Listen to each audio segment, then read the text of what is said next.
یہ پوری تفصیل آپ نے سنی، اور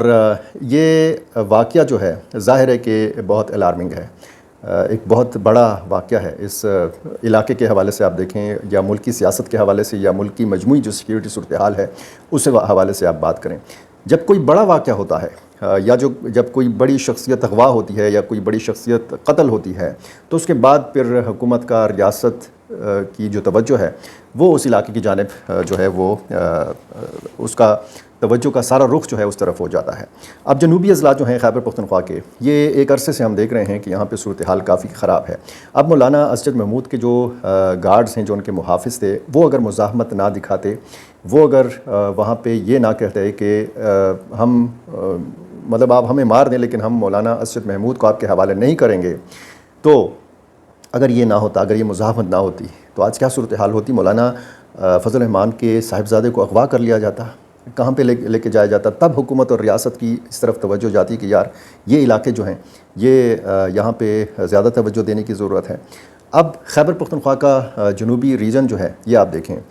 کوہاٹ ڈویژن، بنو ڈویژن اور ڈیرہ اسماعیل خان ڈویژن، اور اس میں مولانا فضل الرحمان یا ان کی فیملی کے جو دیگر افراد ہیں ان کو پہلے بھی الرٹس جو ہیں یہ جاری کیے جا چکے ہیں، ان کو بتایا جا چکا ہے کہ جی آپ کی جان خطرے میں ہے، ذرا احتیاط کریں۔ یہ جو واقعہ ہوا ہے اس پر تحریک طالبان پاکستان یا کسی اور تنظیم کی طرف سے رد عمل نہیں آیا۔ جب بھی اس طرح کا کوئی واقعہ ہوتا ہے اور مقامی کسی گروپ کے اوپر الزام لگتا ہے یا اس پر شک کا اظہار کیا جاتا ہے، تو پھر اس قسم کی تنظیموں کی طرف سے وضاحت سامنے آ جاتی ہے، اور وہ کہتے ہیں کہ جی ہمارا ٹارگٹ یہ نہیں ہے، ہمارا ٹارگٹ یہ نہیں ہے، ہمارا ٹارگٹ وہ ہے۔ تو اس قسم کی وضاحت بھی ابھی تک نہیں آئی۔ مولانا حامد الحق کو شہید کیا گیا جامعہ دارالعلوم حقانیہ کوڑا خٹک نوشہرہ میں، تو اس کے بعد ٹی ٹی پی نے بھی ان کی شہادت کی مذمت کی، اس واقعے کی مذمت کی، اور داعش خراسان اس علاقے میں سرگرم ہے، آپ کو پتہ ہے۔ بہت سارے واقعات ایسے ہوئے ہیں کہ اس میں داعش خراسان ملوث ہیں، علماء کرام کے قتل کے حوالے سے آپ دیکھیں، اور بعد جوڑ میں جو جمعیت علماء اسلام کا ایک بڑا کنونشن جو ہے اس کو نشانہ بنایا گیا تھا۔ تو یہ واقعہ ظاہر ہے کہ توجہ چاہتا ہے، ریاست کی توجہ چاہتا ہے، حکومت کی توجہ چاہتا ہے، اور جو اس قسم کی شخصیات ہیں خصوصاً اس ریجن میں آپ دیکھیں جنوبی اضلاع میں، جمعیت علماء اسلام کا ایک خاصا یہاں پہ ووٹ بینک بھی ہے، مقبولیت بھی حاصل ہے اس جماعت کو یہاں پہ، اور اس جماعت کے ساتھ ایسا ہونا، ان کے رہنماؤں کے ساتھ ایسا ہونا، یہ ظاہر ہے کہ ایک افسوسناک صورتحال ہے۔ بنو میں آپریشن ہوا ہے، اس کی تفصیل بھی میں نے آپ کو بتانی ہے، لیکن یہ جو پشاور رنگ روڈ پر ایک واقعہ ہوا، HBK کے قریب ایک مقامی شاپنگ مال ہے، اور 4 افراد اس میں مارے گئے۔ تحریک طالبان پاکستان نے اپنے بیان میں یہ کہا ہے کہ 4 افراد اس میں مارے گئے ہیں، لیکن انہوں نے یہ دعویٰ کیا ہے، یعنی TTP نے، کہ اس میں 2 ہمارے لوگ اس میں مارے گئے ہیں اور 2 عام شہریوں کو مارا گیا ہے۔ اب اس حوالے سے ISPR نے بھی بیان جاری کیا ہے۔ مقامی پولیس کے جو ذرائع ہیں انہوں نے تو رات کو ہی اس حوالے سے بتا دیا تھا کہ جی یہاں پہ کوئی مرکز تھا، ان کا ٹھکانہ تھا، اور اس کو نشانہ بنایا گیا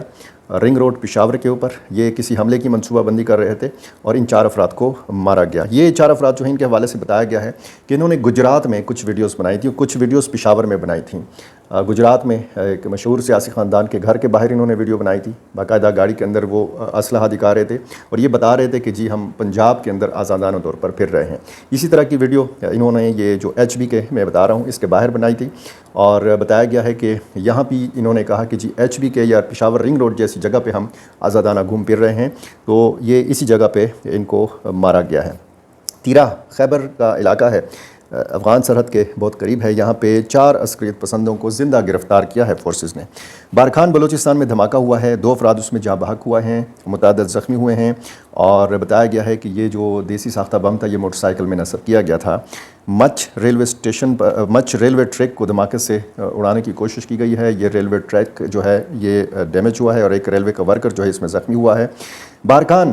یہ بھی بلوچستان کا علاقہ ہے، اور اس میں BLF بلوچستان لبریشن فرنٹ نے یہ اعتراف کیا ہے کہ بگٹی امن فورس نے ایک جھڑپ میں اس کے 4 ساتھیوں کو مارا ہے،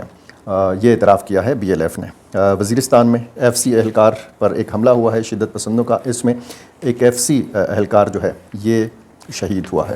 ڈیرہ اسماعیل خان میں آغاز گنڈاپور جو سابق MPA ہیں، ان کی گاڑی کے اوپر جو ہے یہ فائرنگ ہوئی ہے، اور یہ بتایا گیا ہے کہ سردار آغاز گنڈاپور جو ہیں یہ گاڑی میں موجود نہیں تھے. گاڑی میں موجود ڈرائیور اور گن مین بھی اس فائرنگ کے واقعے میں محفوظ رہے ہیں اور فائرنگ کے نتیجے میں کسی قسم کی جانی نقصان کی اطلاع نہیں آئی. آغاز گنڈاپور جو ہیں یہ سابق صوبائی وزیر اکرام اللہ گنڈاپور کے صاحبزادے ہیں اور سابق صوبائی وزیر اسرار اللہ گنڈاپور کے بھتیجے ہیں. آغاز کے والد اور چچا جو ہیں دونوں یہ خودکش حملوں کا شکار ہو چکے ہیں, شہید ہو چکے ہیں. اور آغاز اس وقت جو ہیں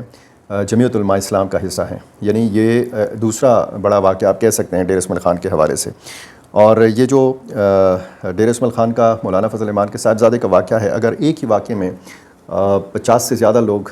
مولانا عطا الرحمان تو 70 تک کہہ رہے تھے, اگر ایک جگہ پہ آتے ہیں, ناکہ لگاتے ہیں اور اتنی بڑی واردات کرتے ہیں تو پھر ظاہر ہے کہ مقامی جو فورسز ہیں, جو مقامی انتظامیہ ہیں, اس کے لیے بھی ایک بڑا سوالیہ نشان ہے. لکی مروت میں ارسلہ پل جو ہے اس کو جو ہے اڑانے کی کوشش کی گئی ہے. یہاں پہ اس کے اوپر ایک گاڑی جو ہے وہ جاری تھی اور اس سے نقصان ہوا ہے لکی مروت میں, اور اس میں 6 افراد جو ہیں یہ زخمی ہوئے ہیں. یہ بتایا گیا ہے کہ 400 ملیٹنٹس جو ہیں یہ سیستان بلوچستان پہنچ گئے ہیں جیش العدل کی مدد کے لیے, اور وہاں پہ آپ کو پتہ ہے کہ ایرانی حکومت کے خلاف جیش العدل جو ہے وہ سرگرم ہے. یہ اطلاع جو ہے یہ کس قسم کی اطلاع ہے, اس میں کتنی صداقت ہے, ظاہر ہے کہ تحقیقاتی اداروں کو اس حوالے سے کام کرنے کی ضرورت ہے. باجوڑ میں ایک پولیس کانسٹیبل عمر محمد کو شہید کیا گیا ہے فائرنگ کے ایک واقعے میں. یہ جو بنو کا آپریشن ہے یہ برگنٹو اور چشمئی کے علاقے میں ہوا ہے, اور پولیس اور یہ CTD کی مشترکہ کارروائی تھی. اس آپریشن میں ڈرون کیمروں کا بھی استعمال کیا گیا اور بختر بند گاڑیاں اور پولیس کی بھاری نفری اس میں استعمال کی گئی, اور 40 مشتبہ افراد جو ہیں اس میں گرفتار کیے گئے ہیں اور نامعلوم مقام پر ان کو منتقل کیا جا چکا ہے. تفتیش ان سے جاری ہے. RPO بنو سجاد خان کے مطابق اس علاقے میں یہ جو ہے ان ملیٹنٹس کی نقل و حرکت کی اطلاع تھی, یہ شکایات آ رہی تھیں, اور اس سے چشمئی کے علاقے میں CTD اور دہشت گردوں کے درمیان جھڑپ واقع ہوئی تھی اس سے قبل, اور جھڑپ میں 3 پولیس اہلکار شہید ہوئے تھے جبکہ ایک ملیٹنٹ کمانڈر کو مارا گیا تھا. یہ اس واقعے کے رد عمل میں یہ آپریشن ہوا ہے. بنو ہو, ڈیر اسماعیل خان ڈویژن ہو یا پھر وزیرستان ہوں, دونوں جنوبی اور شمالی, لکی مروت یا ٹانگ کے علاقے ہوں, اس قسم کے افسوسناک واقعات جو ہیں یہاں پہ ہو رہے ہیں. تسلسل ہے ایک واقعات کا, لیکن اب ہم یہ دیکھ رہے ہیں کہ اگر ہماری ساری توجہ اسرائیل اور ایران کی جنگ کے اوپر ہے, اس سے پہلے ہماری ساری توجہ پاکستان اور ہندوستان کی لڑائی کے اوپر تھی,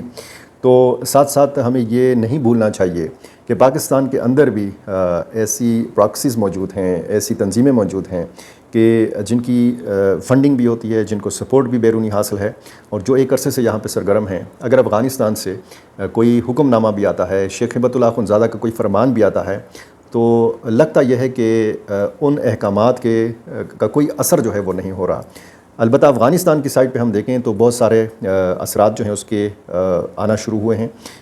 بہت مثبت تبدیلی آئی ہے پاکستان اور افغانستان کے تعلقات میں, اور پاکستان اور ہندوستان کی جب لڑائی ہوئی تو اس کے بعد پھر ہم نے دیکھا کہ پاکستان اور افغانستان کے تعلقات میں بہت بہتری آئی.